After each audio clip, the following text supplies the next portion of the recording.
Welcome to our live stream of our questions and answers for I Can't Meditate. If you are there, please go ahead and pop your name in the chat. We are going to be starting very soon, and I see that people are getting notifications. We have a couple of people here. Hello, everyone. Hello and welcome. Today, we are going to be going over some questions that I've had sent in, and those of you who choose to ask live why you are having problems with meditating, or you can't even begin to think of meditating. It's just too much for you. So, first of all, if you're here, please say hello, pop it down in the chat, and I'll make sure that I will answer you back. But we're going to get started straight away here. And the first thing that's come up, and people have asked me, is that they don't think. Oops, I got some noise back here.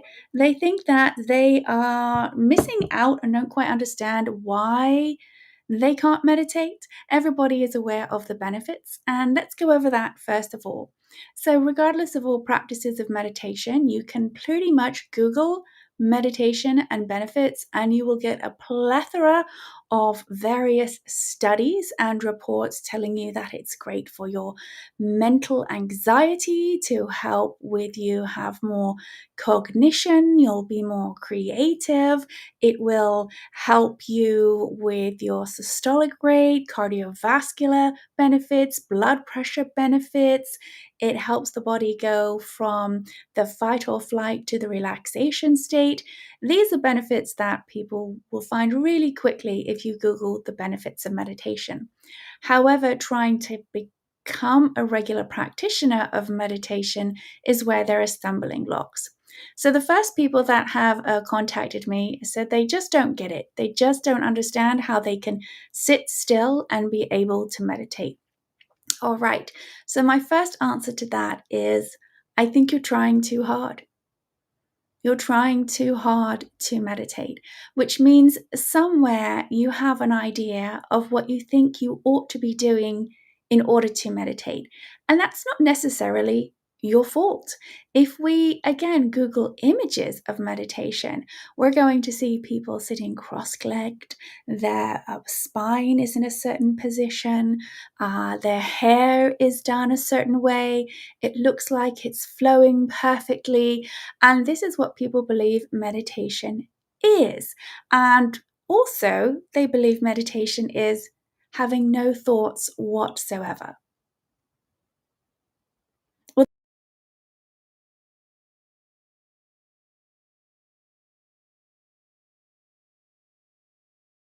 So it looks like we might have just had a little connection issue there with the stream. I'm going to change that right now. Bear with me. All of these things happen. And if you're just joining us, we've got a few more people. Please put it in the chat in YouTube that you're here. And if you're new, please go ahead and subscribe. It really helps us out. So I can't meditate because I can't get my mind to quieten down. Well, fair enough. We've watched all of these images. We've read all about these maybe religious or philosophical leaders who talk about being able to calm the mind. And when we close our eyes and we don't meditate, let's try that. We go to sleep or we put our head down on the pillow and we attempt to get to sleep. What happens? Yeah, a load of thoughts come up. And that's simply by closing your eyes and not even trying to meditate, right? And most people think the goal of meditation is to stop your thoughts from happening. And that's a bit backwards. The result of having a calm mind, or as it's put in the Yoga Sutras, the cessation of the fluctuations of the mind chatter, is that there's less stress creating those thoughts in the first place. So when we are in fight or flight mode, we are creating thoughts to try to help us be able to survive. And this goes all the way back to when we were maybe hunted, right? So it's quite normal to try to find a solution to a problem when we are in fight or flight mode. The challenge is most of the time we are running so ragged nowadays, and there's so much stress and there's so much outside influence, social media. How great was that Facebook and IG and WhatsApp were down one afternoon? Bunch of people not knowing what to do with themselves. But this is stimulation that just it brings us forward, right? And our brain takes it all in and it needs a place for it to process, right? And if we don't have a place where we can process that regularly, the result is it's going to try and sort itself out when we put our head on the pillow at night. Hence, we start having lots of thoughts when we're trying to get to sleep. And then what occurs? We are sleep deprived. When we start to become sleep deprived, the body isn't too happy. And then what happens are the adrenals are then pumping up at a higher rate. What does that mean? We're now beginning to live in a consciousness of fight or flight. That means when we're not in a fight or flight or a state of alertness, we don't feel normal. And then what that means is we end up creating scenarios for us to feel like we are in fight or flight. When we start to get a practice when we can remove ourselves from fight or flight very easily and effortlessly, then we start to develop a habit that the consciousness starts to recognize, oh, maybe fight or flight isn't normal. Maybe this relaxation state is okay to be in, and we can continue that way. So we close our eyes and we put our head down on the pillow, and all of these thoughts start coming up. Why? It's because the brain is simply attempting to process all the stimulation that happened in the day, and we haven't given ourselves an opportunity to do that. So when we sit to meditate and we're copying all these images that we see out in the world, it's quite normal to expect that we're supposed to appear like these images. But we have to remember, what are these images of? Most of them nowadays are fake photo shoots, or maybe individuals who've gone through a series of apps to make it look like they're a certain way and that they're calm. We even have certain celebrities doing audio recordings of being very calm. How are you supposed to appear? How are you supposed to be? And this in itself is the biggest stumbling block to a meditation practice. That's what stops us from being able to meditate. When we have this idea of what we're supposed to be or how the outcome is, it is absolutely juxtaposed to us being able to be present in the moment and surrender to what's happening. Sri Ravi Shankar would call it the rock in the head, right? It's rattling around in the brain. So the thoughts, the more we attempt to resist that we are having thoughts, the more effort that we're actually placing in meditation.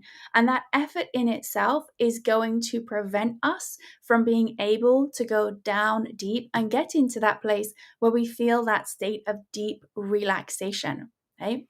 So, first things first is, why don't you get yourself into a position that is comfortable? Now, meditation has usually two branches of a tree, I call it.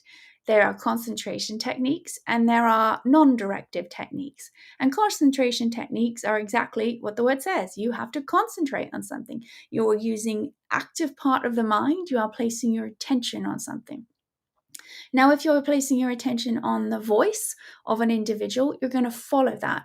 And I would imagine about 4 or 5 seconds or a bit more, if you're well practiced at listening, you're going to be on track and then you are going to drift off. This is normal. This is how the brain is. If we're in a conversation with someone and we're listening to what they say, there's going to be a trigger point in that conversation that we are going to begin to go off and start thinking about what they've said. This is normal. This is how we communicate with each other. There's a response, and it's called a conversation, because we are conversing with another person, place, or thing, or even if you're talking to yourself, right? You're speaking out loud and you're conversing, and it goes into a different direction. This is the natural ebb and flow of communication. And so this is with the mind when we're attempting to follow someone's voice or we're following some music.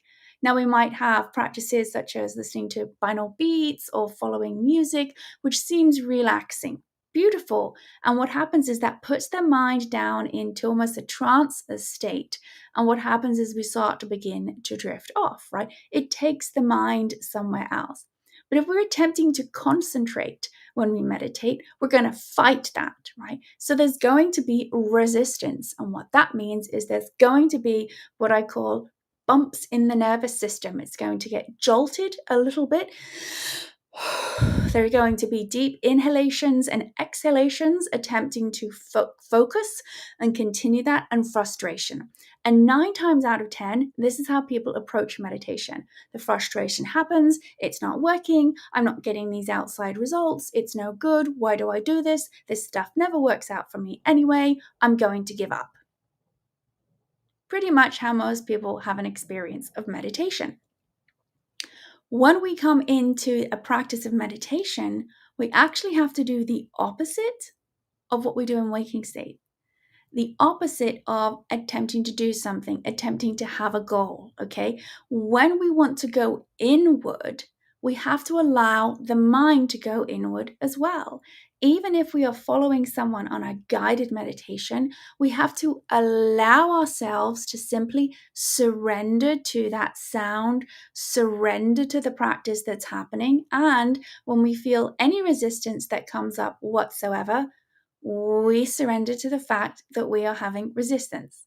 It's more of a water experience, right? Rather than a fire experience, right? So when we take that moment and we go inward, we may close our eyes, and some of you may be listening to my voice right now. Take a couple of breaths. You start to feel that rhythm within. Let's do it again and see if you can feel that rhythm from within. And I'm just moving my body a little bit so you can feel it's almost like water. It moves. Ready? Just close your eyes for a few moments. And you'll feel it. Even if it's just that you can feel your heartbeat, you can feel blood going around your body. There's an internal rhythm that's going. When we begin to meditate or we go inward, if we start to surrender to those inward experiences, meditation is 10 times easier than it is if you fight it, right?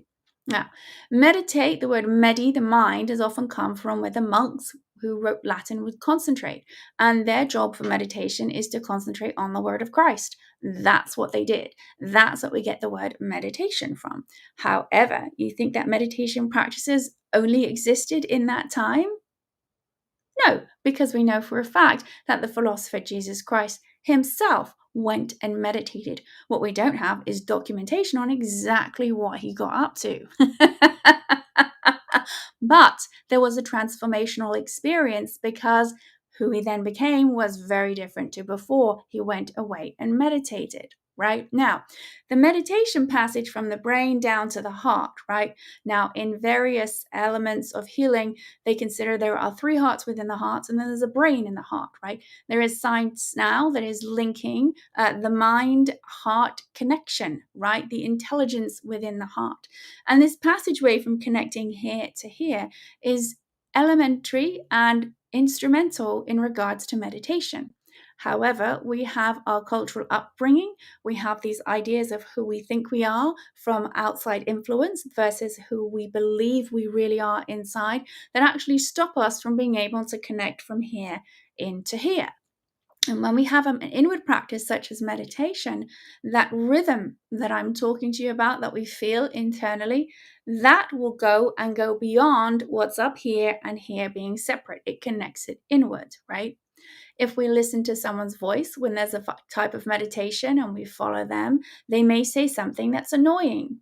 Hello, you're human. That will jar you out of being able to go inward. The practice that I primarily teach from Vedic meditation has a particular sound that brings you inward, boom, boom, really, really quickly. And it's designed for householders, especially because the mind chatter is so strong. Why is the mind chatter so strong? Well, apart from maybe there was trauma in your life, right? There's the imprint upon the nervous system. Then there's also what you think you ought to be doing. And there's the fact that we do not take time regularly through our lives to go inward. Very few children have a practice where they are guided by guardians or parents encouraging them to take some time within, right? I always tell parents, well, you tell the kid to have a timeout. Are they watching you do your own timeout where you go inward and you get restored and they get to witness you doing that, right? So meditation doesn't always mean concentrating, okay? It can be concentration or non-directive practices, right? The concentration practices are doing exactly that. You're attempting to concentrate on a person, place, thing, entity, right? And what happens is the natural state of the mind is to wander off, right? This is the natural state of the mind. If one is surrendered and can begin to feel that internal rhythm within the body, from the mind to the body connection, it's very easy to allow that mind chatter to move away. It's very comfortable to do that. But 90% of the population, that's not their experience. And so the use of music or sound or having a nice ambiance, all of this is done to try to help the nervous system begin to surrender, begin to go inward so they can start to feel that rhythm and allow that mind chatter to diminish, right? Non-directive practices do the opposite route. They allow the mind to go all over the place and usually have an anchoring entity to bring it inward. Such as in Vedic meditation, one has a sound that is charming that brings the mind inward, and then as a result, what happens is stress starts to come up and out. And what is stress when we have our eyes closed? It's thoughts. Thoughts will come up and out because we're attempting to process them. Again, we either do it now or we wait till we get to our head on the pillow, and what do we experience? Blah, blah, blah, blah, blah, blah, blah. He said this, she said this. You know what I'm going to do next? Why aren't I earning enough money? I wish that I had done my laundry. Blah, blah, blah, blah, blah. Why don't I lose 20 pounds? All of this stuff that goes on and on in our mind, and it stops us from getting deep rest, right? Now, we grow up thinking that deep rest is being completely horizontal, and yet anyone who's practiced meditation regularly will tell you they don't actually have to sleep that often. They find they can get deep rest. Why? Because they're meditating regularly, right? And so they're able to get to a state where the mind can go inward. When the mind goes inward, the body follows. Basically, the mind is there to protect the body. The mind is there. What's going on, body? Are you okay? Fight or flight? If you've ever experienced looking online, do I have a sickness? Oh no, this is it. I have a really rare disease. And what happens is the mind goes, the mind goes, the mind goes. So the body follows. The body stays in fight or flight. The body might mimic what the mind thinks is happening. And this is the process. The mind supersedes the body. However, we are not always subject to what is happening with the mind and how the mind is really behaving. Is it replacing? Is it going into subconscious?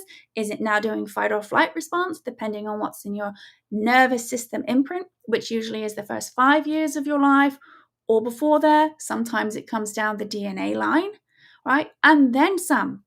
Okay, those who have PTSD, their fight or flight response is kicking in for their survival. What's happened is it was jacked up to such a point that now they're not there and not in a fight or flight needed response for life or death. The system does not know how to change that switch, how to turn it off. And this is when meditation has been helpful, because it allows the body to get deep rest and it allows the mind to process that, and it allows the stress to move through. When there is less stress, there is less mind chatter. When there is less mind chatter, there is more silence. Have you ever found someone who's really silent, but you know secretly they're very angry? All they're doing is being quiet. That's it, and holding it inward. So, mostly people say, I can't meditate because I have a busy mind. It won't work. Meditation doesn't work for me. And I tell you, codswallop, everyone in this whole world can absolutely meditate. What you have to do is simply change your agenda for what you think meditation is. Some people think meditation is evil. It's the devil. Well, just change it into a different meditation practice. Why you think that's the case, and yet you were following a philosopher, Jesus Christ, who actually went and meditated, I'm very confused. Please put that in the comments as to why. Someone you are following who did meditation, yet you say that it's evil. Doesn't make any sense to me, right? Certain practices, if you believe it's following something you don't believe, then don't do those practices. Find something that does work. In fact, if there is a meditation practice that requires you to believe, it is a concentration practice technique, because it's requiring you to believe something will happen. Whereas that's the opposite of meditation. It's about surrendering inwards. It's about surrendering to a full process. right? So one can simply sit comfortably. And if you're a householder, which is a very Victorian word, isn't it? It really means someone who just lives in this world nowadays. You're going to be at a lot of stress. So let the body be comfortable. Remember, mind, body. So the body is holding on to this story that might have happened when you were 3 years old. And no matter how much you talk about this story, how much you write about the story, how many therapies or electric shock treatment you have about the story, the body has still retained the story. Why? Because the body feels it needs this fight or flight response in order to function, to stay alive. And we might have the mental correction, but the body has not yet caught up. And what does that mean? That means if the intellect, if the consciousness of that person has moved to a point that the body is now able to have a conversation, you can have a conversation with the body and say, hey, why are we freaking out right now? And did you hear I just took a big inhalation and exhalation? Simply explaining that, and I'm not even at the effect of it, I feel my nervous system start to change. This brings to another element that can help you prepare for meditation. Breathing. Breathing. We can take a deep inhalation and deep exhalation, and you'll start to feel slightly different from having done that. This is a beginning stage before you want to meditate if you feel you can't meditate, right? The next thing is comparisons. The next thing is comparisons. You've heard about this fantastic practice. You've heard you got to go talk to this teacher. All your friends are having these great experiences, yet you're not. Your responsibility is to follow up with that teacher to find out what's going on with you. And you have to be your own advocate. Most of the time, somehow, somewhere, usually practitioners are not following what the teacher is actually telling them to do. What happens is the brain says, this is what they're telling me to do. It goes through something of, this is what I think meditation is supposed to be, and I'm supposed to look like, and it comes out the other end, and you're not doing what the teacher is telling you at all. You're doing your own makeshift thing. You may be going online, mixing it up with something else, and you're wondering why it's not working. Why are you trying to make a recipe for, I don't know, apple crumble? If you don't know what that is, it's a really, really fabulous dessert. But yet you think that you're making peach crumble. You just decided to change the fruit that you're putting in it. It's going to be the same. Don't think so, right?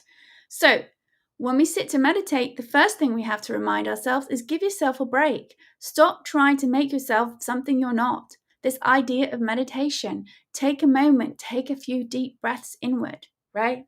Then there's 2 types of meditation. There are concentration techniques and there are non-directive practices, right? Beyond that, it's best to go find a teacher to help you out. Why? Because they have experience in it. Now let's look at that. What teacher are you selecting and why? If you think that you can learn a meditation practice from someone who spent years, decades meditating, living far away from the hustle and bustle of life, and you're going to be able to behave and be just like they are, even though you only started in 2 days and you live in the hustle bustle of life, you are out of your mind. Yeah, you're out of your mind. You completely come up with something that's not realistic. How they are in life and what they've done, whether they're putting on a front or not, is because of what they've done over the years beforehand. If you come to a practice, which is basically you follow that teacher, you are immersed in what they're doing, and you continue that way, you're not going to get their results unless you've lived all of their experience of the meditation.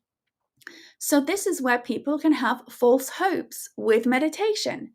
They think they're supposed to be like this person or that person.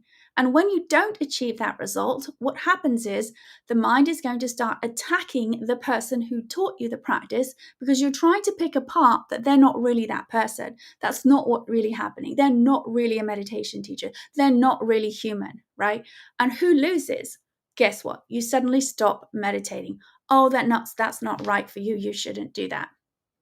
Even if you're stuck to a practice of meditation that you feel from your culture you're supposed to be able to do. I have to do this practice because this is what my religion or my culture does. Well, first of all, it's great that you're trying something, but second of all, it might not be your cup of tea. It might not be what helps your nervous system get nourished. And we live in a world where we are globally connected.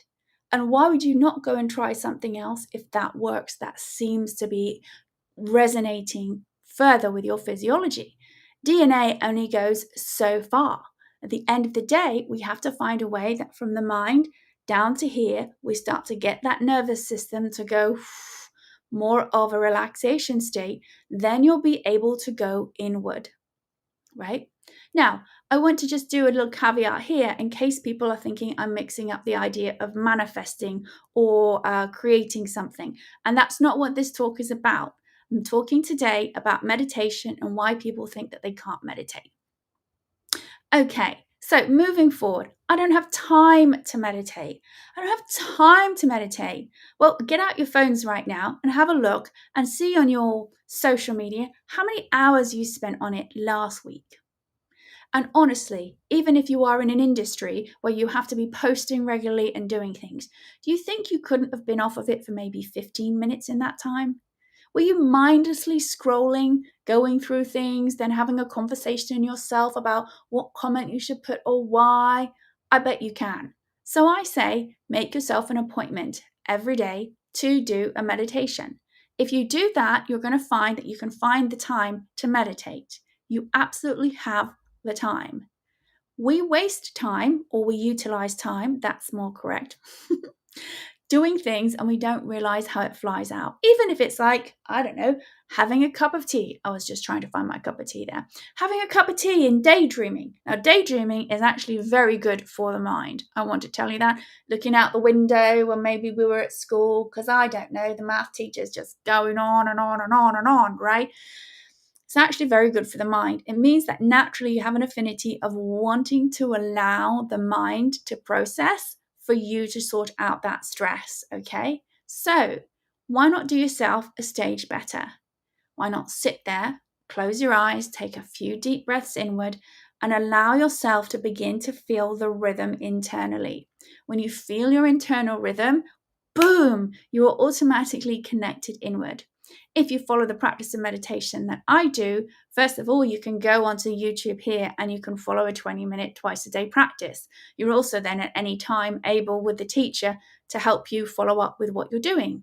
If you don't and you do other techniques, just know this is a great base starting place. If you're doing a meditation practice where you want to concentrate more, right? And that means they want your body to be alert. And that makes sense, right? Because you're trying to do a concentration practice. So what helps you concentrate? Keeping the body alert, having that spine upward, the shoulders back, closing the eyes, purposely inhaling and exhaling. There's an alertness, right? This makes sense if you're trying to do a concentration practice. This will also help you if you are following a practice of meditation that's being guided by someone's voice. Why? It stops the mind from wandering off because you are sitting upright. You are actively participating and sitting upright and making sure you're concentrating in a certain way. But if you want to go inward, and if you want to allow the body to start to bring up some of that stress to move up and out, you're going to probably have to sit in a more relaxed, comfortable position. Why? Because when the body is comfortable, when the body feels safe, the mind automatically stops itself from needing to be on fight or flight. Fight club. No, there is no fight club in meditation. So we want to sit comfortably because then we stop fighting ourselves. Now, then let's talk about the mind that can come up. Simply individuals with PTSD, people who had CPTSD, closing your eyes is going to bring up stuff. So with this, If you have a teacher, they may guide you to do some action in meditation, a body sensation feeling. This will allow your mind to be slightly distracted from the trauma that's trying to process it all out and trying to keep you in the fight or flight, but it will still keep you in a more relaxed place, that when you go through either a body scan or the sensations around your body, you'll begin to start to feel relaxed while you're being slightly active. But it's not as active as if you're following someone's instructions or necessarily visualization. All right, this is an excellent point. However, if you've gone through a meditation teaching with an individual who's done a 4-day course, like we do in our particular practice, you'll have that resource to go back and you will find out maybe having someone who is trained to help you meditate is going to help you move further. But again, I do tell you the following. Anyone who promises you that this is a solution to all of your problems in their lives, I would be a little wary. However, going and trying a practice completely and participating in it fully, usually you're going to know if you do it exactly as they're telling you within a few weeks, is it making a difference to your nervous system? Is your nervous system actually responding differently in order to meditate? Okay, now, the next thing that people say about meditation, it's not working, is because people believe it is aligned with manifesting or creative visualization.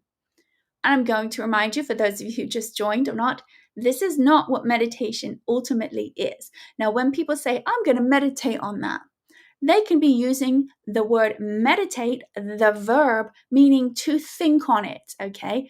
Remembering that the word medi comes from that when the monks used to concentrate on the word, okay? But that's not what meditation all means, right? That can be a part of it. So, if you're wanting to manifest something, with your vision boards and all that whatnot, remember that's not always what a meditation practice is. Because if you're attempting to bring something up that you want in life that is beyond simply goal setting, okay, you can go to a networking group and set out what you want to do and set out your goals and check, and you dial each other up and you text each other that you've achieved these results. That's great. That means you've now manifested what you want. You had a goal, you stayed on track. Brilliant. It's not meditating. That's setting a goal and then having actions, right? If someone wants to start to manifest something, it can be that simple. The reason why it's manifesting is they're placing their attention on it. They got a blooming list of what they do. They start to take actions. If you want to get to the subtle layers of manifestation and going inward, then we can do that on another chat, on another live stream, or you can go and check in when I start doing the creative visualization workshops, because we got to go inward. The downside to that stuff is you're bringing up everything you've got going on in your subconscious. So if you have a whole load of reasons and a whole load of fear and a whole load of stress and PTSD or CPTSD behind you, guess what you're bringing up when you're trying to concentrate on manifesting? You're bringing all of that with you. And then you're wondering why it's not working. So meditation really is, you've got to get rid of all of your ideas, begin to go inward and decide what is meditation to you. The word is used so much nowadays, it becomes confusing. It's almost like a doctor saying, you know what, why don't you just go and, get fit, a bit more fit. What does that mean? Are you training for a marathon, or are you going to walk around the block while you're slurping on your latest frap drink? It's still being more fit than you were before, but the degree and the discipline to what you do it is completely different, right? Now, it's quite normal as we evolve to change slightly, have a practice, have it refreshed. So other people ask about this. Oh, well, I've been doing that practice and it doesn't really work anymore. Well, that's quite true. It could. But have you actually followed up with your teachers? Have you actually looked to see if there is a next level? There's always a next level if you're exercising, because the body reaches a plateau. Why would you not reach a plateau when you meditate? It's a practice. Right? And if you don't continue to grow, what will happen is the mind will say, this isn't working, I'm checking out. In fact, children who I teach are actually more likely to want to get to the next level faster because boom, boom, boom, they're moving out their stress, they're simply getting on with it, and they're ready for more. Adults, we have a lot of stress to get through, especially if you have prior trauma, right? So, can't meditate, my mind's too busy, we've talked about that. I have an idea of what I think meditation is. I have an idea of what I think I'm supposed to be in order to meditate. Let's just put this whole down to vanity, okay? And vanity isn't about, what I think I look like. No, it's what I think other people think I look like. I'm going to repeat that.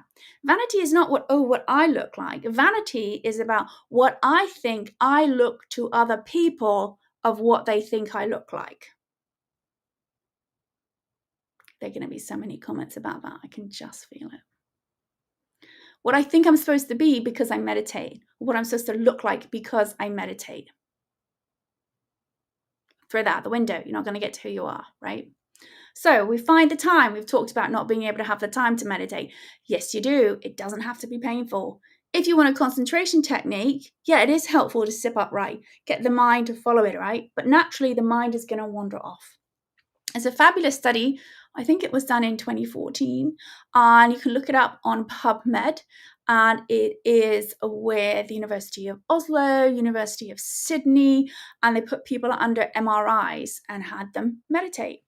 What they were surprised about was not the concentration techniques people did, because guess what? It lit up a certain part of the brain, concentrated, were the non-directive practices, because it not only lit up more sides, both sides, there's only two sides, more of the brain, but it actually lit up areas that process thoughts, emotions, and deep rest. Thoughts, emotions, and deep rest. The things that are really struggling that we have in our regular society. Thoughts, we have such busy minds, we can't even be present. But most of the time, when I would say, oh, Paula, be present, what am I doing? All I'm doing is thinking about be present, be present, be present. It's almost like being on the starting blocks of a race, right? I got to listen to wait for the pistol to go off. I've got to wait for the starting pistol to go off. I've got to wait for the oh, God, did it go off? I'm so busy trying to wait for the pistol and to hear the pistol. I can't hear it. Right? We've all been in conversations, or we all get emotionally triggered in conversations that we don't actually really follow through with because we're so present somewhere else. All right. So when we now get to a place of meditation, some of us have trauma. And so we've talked about the breath. The breath helps you do that. Okay. Now, the other elements of meditation we've talked about that people find as stopping blocks is belief. This will go against my religion. I don't think I can do that. I can tell you with the practice that I've done, I have people who have Christians who have learned, people have done from various areas. It's whether you choose that would be something that would go against your particular philosophy. If it does, find something else. Find something else and do that fully. And if that doesn't work, then you move on. Take the whole idea of belief out of meditation. Because if you're believing in something, you're staying at this certain higher level of awakeness. And we want to go inward, remember? Boom, boom. We're going from the mind to the heart. And if there really are the three parts of the heart, there's the brain of the heart, right? We want to go inward. It's that simple. Close your eyes.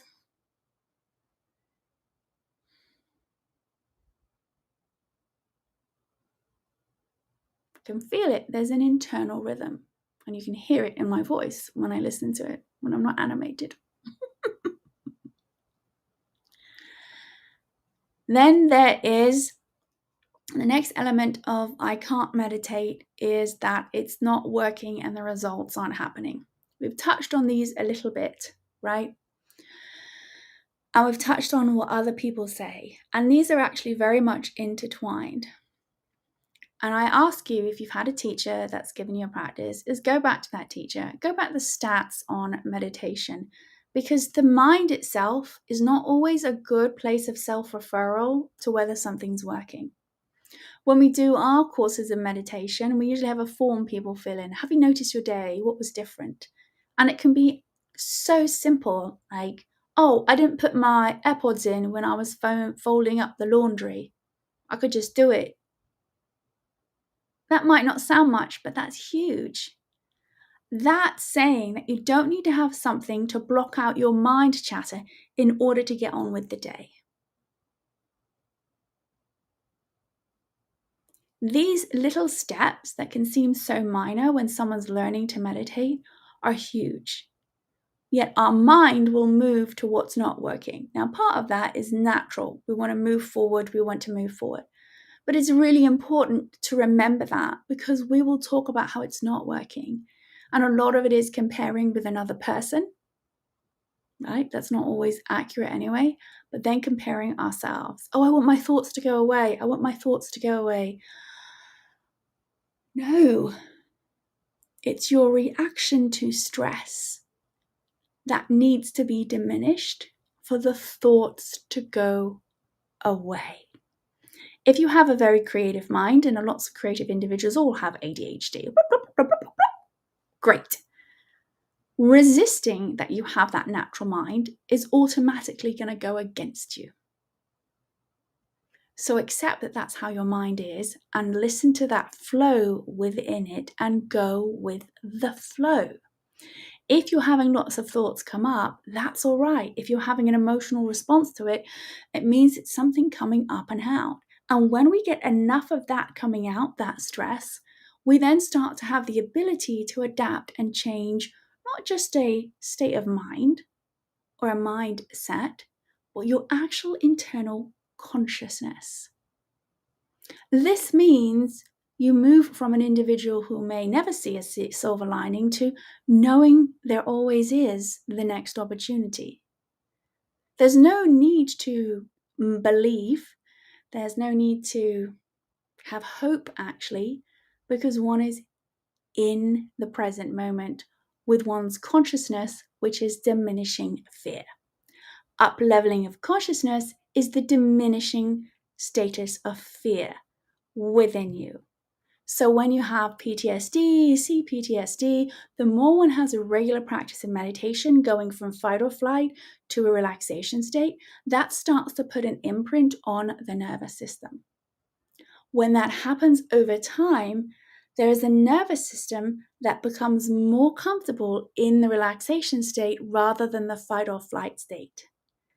When that happens, it means you are noticing fight or flight, high adrenals to relaxation state. Now it becomes a habit. It becomes a habit. When we have found our consciousness has changed, we don't react with a fight or flight response or need to be defensive, because we've had enough fear removed within our consciousness to not react that way. So what we do in present moment waking state actually affects how we meditate, because if we are at fight or flight all the time, when we close our eyes, why would we not still be at fight or flight? When we start to uplift and change our consciousness, what begins to occur? Our decisions are made with more of that internal rhythm referral, that referral inwards, that we then feel more comfortable. Or if we are uncomfortable, we are more able to go into ourselves and have the capacity to either change it or know that change will occur as a result. Okay? So when we meditate regularly, we start to shift our consciousness, right? Not our temporary mindset, not having to tell ourselves to do this or to do that. Now, what can also happen is it's the opposite of what everyone sees on the outside. Well, I started to meditate, and now I got the person, and now I got the house, and now I got the bank account, and now I got the Oscar. If Oscars made you happy, why would we not have manic depressive artists still? It's fleeting. It's recognition from some peers, it's some validation. But the more one meditates, the more one connects to that internal feeling, the more one's consciousness is upgraded and the fear is diminished, the less validation is needed. When that occurs, there is a less of an outward pull. And when that happens, there is less mind chatter when we meditate. So, Why don't we do a little something now? Those of you who have more questions, just pop them in the chat. I don't see anything right now. I think I've answered most of the questions that came in. We're going to do a meditation. We're going to do 20 minutes. Oh, no, not 20 minutes. Yes. I'm going to meditate. So those of you who don't do the practice that I do, I'm going to tell you this. Get into a comfortable position with your back supported. Why do I say that? Because it's not natural or comfortable for most of us in the West to sit upright with our backs not supported. Again, with our backs not supported, it's not comfortable. So have your back supported. It feels good. It feels good. And then be relaxed and then close your eyes, okay? And allow whatever comes in to come in and really start to feel that rhythm. There's a rhythm internally that we have. And when we surrender to that, we naturally go inward. Those of you who do my technique, you got a little booster there of a sound that's going to help you go in a little more. So we're going to do that and allow your mind to wander in and out. As we meditate, I am going to allow at the end of it to just allow myself, is what I'm saying. I'm going to just pop it down in the chat that we're meditating. We are meditating for 20 minutes. Starting, I'm going to say now, but anyway, so people know that. They might be like, what are they doing? Closing their eyes. This is boring to watch. And at this point, if you want to fast forward through it for the recording, you can. You can look at the timestamp and go 20 minutes before we have our wrap up. So we're going to sit there. And if you don't do our practice, take a moment. Oh, that's a whistly nose, isn't it? Just go inward and allow whatever to happen to happen. I need to rub my nose. That's what I'm going to do. I'm going to rub my nose. And we're just going to start a really simple meditation. All right, let's begin.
Now we're going to take a couple of more minutes before we slowly open the eyes. If you're a practitioner with aware meditation, just let go of your sound and just keep your eyes closed. If you're not, just take some moments to allow the body to come back and keep the eyelids down. Mm-hmm.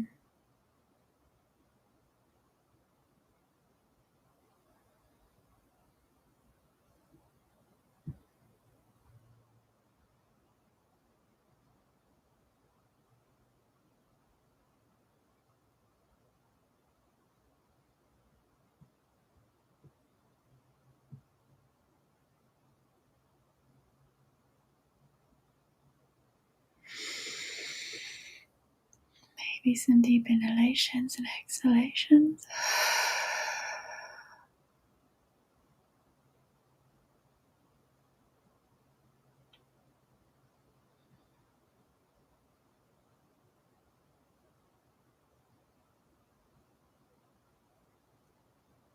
And as you slowly come out, reconnect if you haven't lost it, that inner pulse. You can feel it, it's like a wave inside. And just slowly open your eyes. And then roll the shoulders back a little bit.